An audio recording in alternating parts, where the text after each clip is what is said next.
Listen, it's what you hear it, listen. It's what you hear it, listen. You'll be there because Rauno is going to talk about something as well. Okay, hopefully the sound works. X gon' give it to you. Fuck, wait for you to get it on your own. X gon' deliver to you. Knock, knock, open up the door. It's gonna go great, guys. If the non-stop, Just do it. pop out and stainless steel. Go hard getting busy with it. But I got such a good heart that I make the motherfucker wonder if you did it. Damn right, and I do it again. Cause I am life, so I got to win. Break bread with So, you have found your passion. You know what you want to do in life, but it seems nobody around you seems to understand you. Nobody cares. Nobody gets you. And it fucking sucks. As you might have guessed, the topic of today's episode is going to be the attitudes of the people close to us towards us becoming professional poker players. We're going to share our perspectives later on in the episode, and we're going to get some perspectives of other poker players from the Cash Game Festival that we are currently heading to. what you hearing, listen. Okay, now the problem is here that we are walking next to a water fountain and this is going to catch up all the sound because we don't have a mic on. This is going to be very bad. It might be. We'll see. So one more take. X gon' give it to you. Fuck, wait for you to get it on your own. X gon' deliver to you. Knock, knock, open up the door, it's real. If the non-stop, pop out and stainless steel. Go hard getting busy with it. But I got such a good heart that I make the motherfucker wonder if you did it. Damn right, and I do it again. So yeah, we're gonna do an interview with Jason Gratz from Poker News. Hi everybody. What's up, Jason? So we decided to use the nice weather outside of the casino today, get some outdoor footage as well. It's not snowing, it's not raining. Let's go out. Woo, do it! So yeah, I guess we'll try to find a spot somewhere around here or what? Maybe we should go away from the fountains. Yeah, probably not GTO. Everyone's like, oh, are you guys swimming? Yeah, we're in the spa.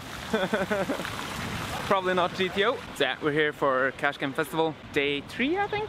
Day 4. Day 4. Time is quick. flying. It's fine. Yesterday we went for a really nice dinner at Åre, one of the better restaurants in the city.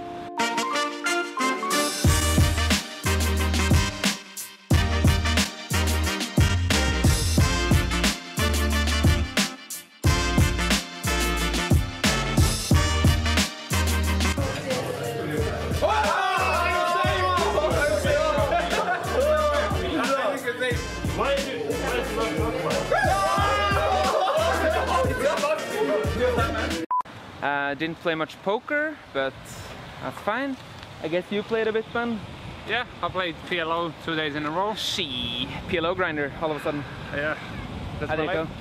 I'm up, so it's good. You're up. Life is good. Yeah. I played only 1 session so far, so I'm down. For Hundo, we're gonna recover soon. We're gonna play a TV table after this, 2-5 no limit hold'em, and Ben is gonna be at my table, so I'm gonna farm him. Farmer. Bang. Bang.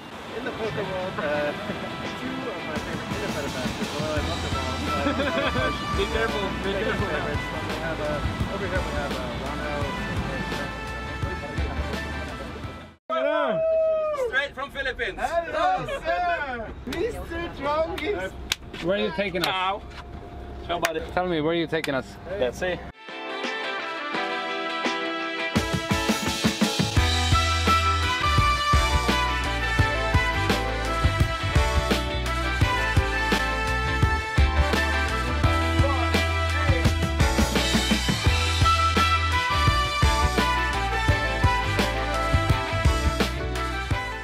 So, Cash Game Festival activities. Today we're playing volleyball.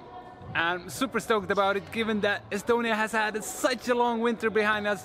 Next stop of Unibet Open is in Malta as well, so really, oh shit! Really happy to be in the sand. Fuck yeah, life's good.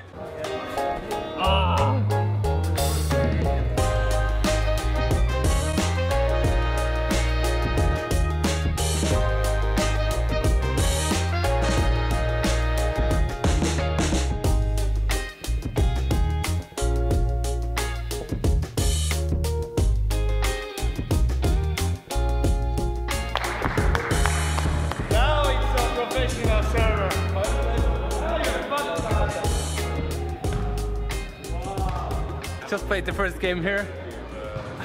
I'll call it the beach because I have no clue other way how to call it. So we call it the beach. We had the first game at the beach. When the score was like around 10, we had to play till 15 points. I was so dead. I was so dead. Chris told me as well, like he was tapping out already. But somehow we managed to win it. But it doesn't really matter. Everyone had so much fun. Stoked as. So the topic of this episode is the attitudes of the people in our lives towards us becoming professional poker players. Jesus, do you want to take it away and talk a little bit about how it was for you in the beginning when you told your friends and parents that you're considering becoming a poker pro? Yeah, why not? So I was 15 when I started playing poker, and I was thanks to a schoolmate. So I got really into it. I got super excited. I think most people thought like this is something like kind of fishy, because like it's. What do you mean, like, you're gonna play poker?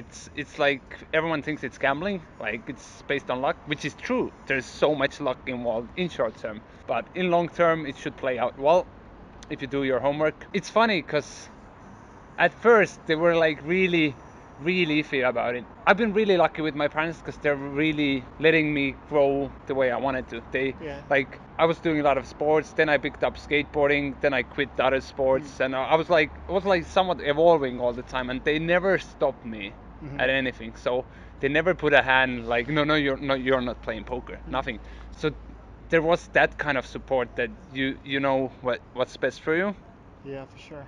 But overall, I'm quite sure that when they went into their room, they were talking between themselves, and it's like, what is our son doing? Did you have like at any point sort of a clear choice between becoming a poker player and doing something else in particular, or was it always just poker for you?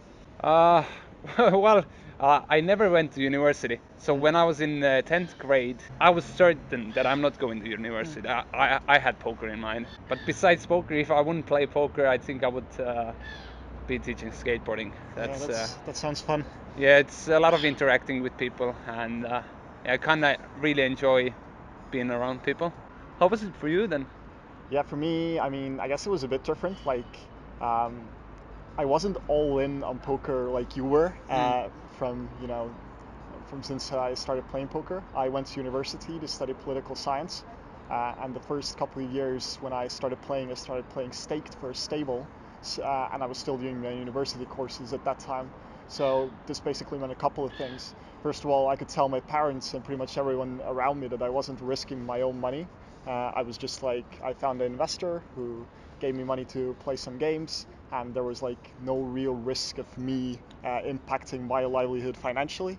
My parents were still willing to support me with my living costs since I was studying and all the rest of that. So it seemed like fairly low to no risk thing to them, more like a hobby at that time, even though I would say that I was probably spending twice as much time playing poker at that time than I was spending on my university studies. Oh, you should tell no now. Yeah. You're in trouble. I mean, I think they probably know already. So yeah, basically that was how I started, and like, so that's the first thing that sort of like made it easier, that I didn't have the financial risk. The second thing that made it easier was the fact that I still would have had my political science career to fall back on if something were to go wrong with poker. And this was, I think, kind of how my parents took it as well. Like, they saw poker, at least at first, as more of this sort of hobby, maybe a phase that would last for like a year or two, but then I would grow out of it and become like a politician or like an official in the European Union or whatever standard career path most of my course mates were taking. Shout out to Tony G. Yes, shout out to Tony G, member of the European Parliament for your sake. But yeah, I mean, now that I've been a professional poker player for about 2 years now, I would say that my parents have been quite supportive, such as your parents. I mean, I still feel that they aren't like particularly proud of me being a poker player, because it's not the sort of career that you can tell like your friends that, oh, my son is this, like one friend says my son is a surgeon, next says my son is a politician, and like my mom or dad probably doesn't want to jump in there and say that like my son is grinding mid-stakes entities online. If you state it like that, nobody knows even what it means. Yeah. Anyways, like, you know, playing poker for a living sort of has this degenerate reputation of, particularly among the people of their generation, they're just not going to see it as this sort of a cool job. They're more going to see it as something like, I don't know, not really a sure living, I guess maybe not contributing to the society in any real way. And there definitely is some truth to those claims. So yeah, I don't want to make this too long. I've been ranting for a while. Maybe we should wrap this up. Like it's getting cold. I'm trying so hard to just like not shake and keep myself together. It's getting cold. So what we're gonna do is we'll try to get some interviews with a couple of Espen's Norwegian friends who are gonna be hanging out with us during the Cash Game Festival in Tallinn, and get their perspectives into this topic as well. Catch you later. In an hour, we're going to go play the Cash Game Festival 5-5 feature table, and both of those guys are going to play as well, so that should be fun. So let's see if we can find them. Sup?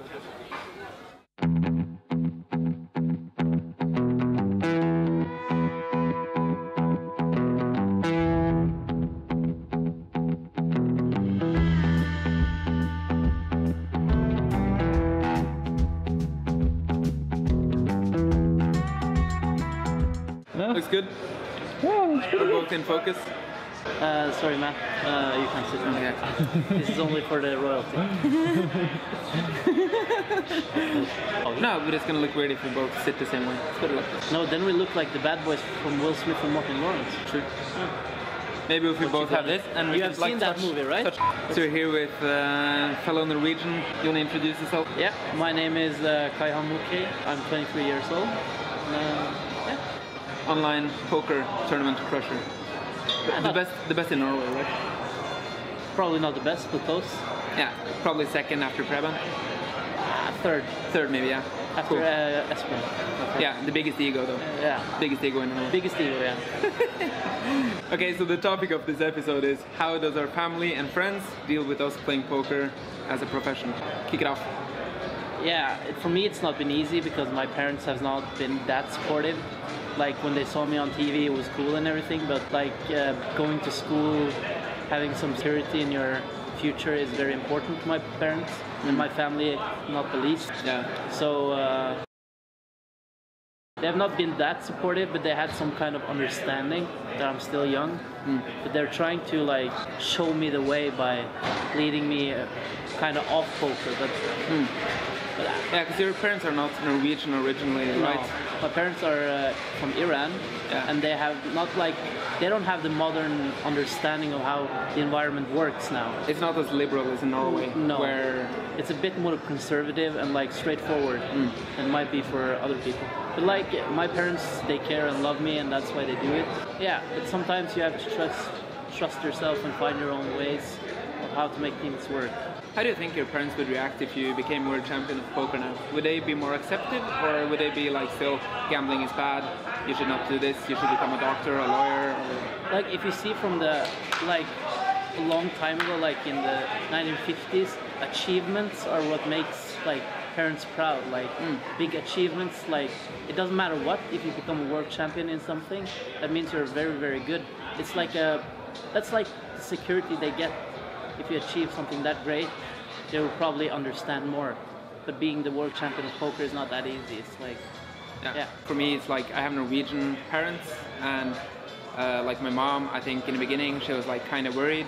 Yeah. But then again, like before I got into poker, I was just playing video games anyways, so I was always in my room clicking a computer anyways. Yeah. So I think like the transition is smaller, going from being like a total nerd playing World of Warcraft 16 hours a day to going to playing poker 16 hours a day. I don't think... Yeah, she was a bit worried. She saw that I could make money and that I was like studying a lot and reading books and like going hard. Yeah. She like understood that this was like actually something you could be good at. Because in the beginning, I think she thought it was more like blackjack or roulette or whatever, where you were just like gambling and like, you know, being a total degen. That's the theme, like the theme. People, parents, they don't understand poker. Yeah. Like many people don't understand poker. So Yeah. they think it's gambling. Like they compare it to roulette, blackjack. Like you're saying, it's very easy to put it in that category. But I also have friends who think that, like... Yeah, of course. And the lack of understanding might be because in Norway we don't have casinos, and it's not like that open for poker and those things. Yeah. So it's hard to understand something you don't know. Yeah. So that's probably the reason. Yeah. So it is. All right. Thanks for the chat. Appreciate it. No problem, mate. You're gonna be internet famous now. We have like 200k subscribers and like a million people watching every vlog. Okay, so nice. like, you should get like at least like 100k new followers on Instagram now. Oh, that's nice. Get more likes on my new photo. Yeah. How many did you get for the one now? Oh, 30 in 45 minutes. 30. In 45 That's pretty good. Yeah. It's pretty damn good. Good rate. Yeah. Right. All right. Peace. That's pretty good. Awesome. Awesome. It's good. Nice. Yeah. Can I drink a beer now? For sure. Yeah, nice. That's pretty good. That's good. So guys, time to wrap up this episode. There's been way too many cash game festivals, too many cash games going on, and now it's time to start playing some tournament poker. Okay, I'll give you the numbers as well you want to hear. So poker has been the same as it was previously. We're still up 140,000 euros, so everyone's happy about it. Crypto is actually getting bit by bit better. This means I'm really excited about the upcoming quarter. Right now we're down 60k on crypto, which is we've had a 5k upside this week, so pretty sweet. Playing around with cryptos a lot the past week, and as you know, we always have the Unibet giveaway, the weekly ticket to Supernova itself. Actually, this last episode was based on a viewer question completely, and big shout out to Joshua Bergman, also known as Vikings AF on the Unibet community. So you have won yourself a €100 ticket. What else to say, guys? Let's call it a wrap. See you next week.